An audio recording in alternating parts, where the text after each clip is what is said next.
Herzlich willkommen zu eines neues update, and today we're going to discuss Avalanche and Solana and Phantom, as the market has been bouncing up a little bit today.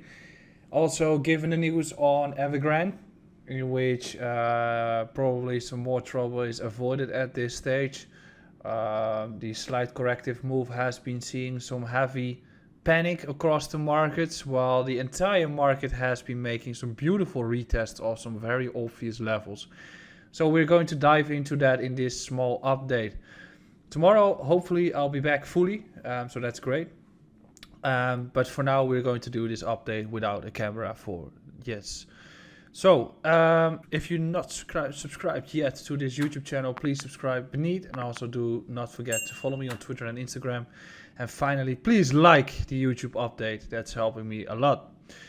What you're seeing on the screen during this intro is a chart of Avalanche, but it's not a price chart. That's going to be discussed in a little bit. It's a chart with the total revenue, including the fully diluted market cap. And what we can see is that during the past 1.5 months, the entire ecosystem has been growing heavily on the markets itself, through which the usage of the platform is significant too, and through which we can also see that the entire total revenue has been accelerating quite fast. And in the past few days, Avalanche has been bouncing the fastest across the markets. Very strong bounces on the price value of Avalanche, and what we can see is that the total revenue is also doing absolutely great on this project, and all the other projects that are on this system or on this ecosystem are also doing well, like Trader Joe, for instance. That one is also bouncing back swiftly. So when we are looking at the price chart of Avalanche, this is not Avalanche, but when we're looking at the price chart of Avalanche, we can see that we're seeing strength all across. So we're still in a nice uptrend, and we can mark some beautiful levels that we should be holding on to if we want to gain continuation on the market itself. So for instance, during the previous run that we've had here with Avalanche, I've stated that you might not want to get interested in the markets given the fact that the upside is getting quite limited with an RSI at 96 and with such a vertical move. So then you're going to look at historical price levels that might be getting interesting for potential entries. And that's what we're seeing here with some beautiful bounces. We can see that this slight order block is giving you some entry here, and that was the actual bottom for now. When we're looking at Avalanche for the price structure itself, we can do the exact same. So previous highs could be granting ourselves some beautiful bottom structures here, but looking at the critical structure that Avalanche has to hold on to, it might be this entire block that we have here. So that's the level that you really want to see Avalanche sustain on. If that one is going to be lost, I think we're going to look around $40 again. But overall, structuring this price action at this stage, we can see that we've got resistance here at $70. But we're most likely going to get some sort of consolidation before we're going to get new expansion happening here, as long as we sustain above critical levels. So Avalanche is one of the strongest ones bouncing back swiftly today, given the fact that Avalanche has been bouncing by about 25% already. Looking at Solana, we can see that we've marked some levels of importance for support, right? So we've created this support level here around 146, and we stated, okay, this might be the area where you could be granting yourself some entry points, right?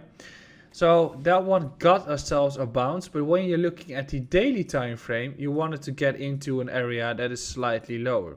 So then you were looking at the levels around $95, but also around $110 you probably would have been scaling in. Those levels were given earlier and were hit as well.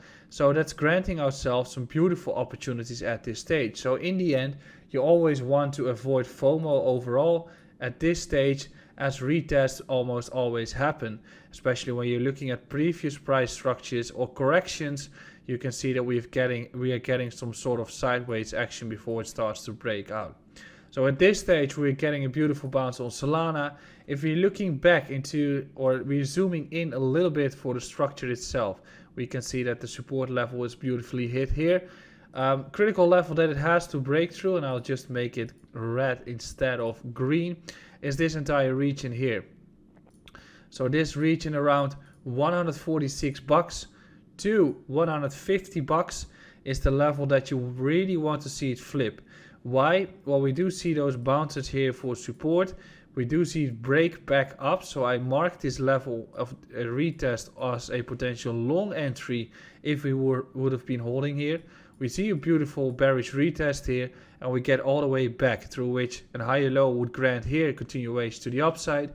But also, if it flips this level, we would grant ourselves continuation on Solana. Overall, beautiful bounces. It's back up by about 25%. Looking at Phantom, we get the exact same picture here. I've marked those levels initially, and you can see all those levels in between that I've given for potential entry points.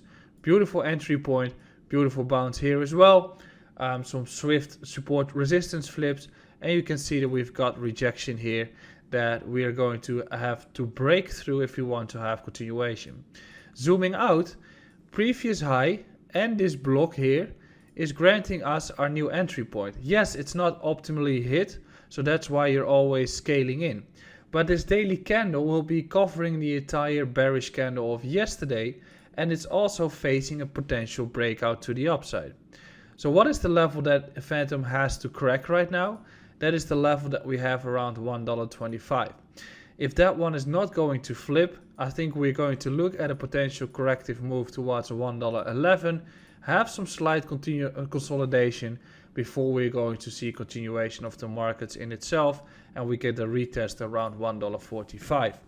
So as a conclusion of this second update, should you be getting interested in the markets when it's approaching support and when projects are dropping down by about like 35 to 45%? Yes, of course. When you get towards support, people will ultimately become quite bearish, and they are only expecting further downwards momentum. And that is the moment that you want to get into the markets. Finally, the equity markets will not be starting the crisis by just one company bankrupting at some point when everybody knows it. That is not going to be the top. The top happens when nobody expects it. So it's still a bull cycle. It's still a massive opportunity for you to buy the markets right now. September is usually just garbage, but October and November and December are going to come, and that is where you're going to make your money. I'll be back tomorrow with a fresh new update. I hope you've enjoyed it, and I'll see you again soon.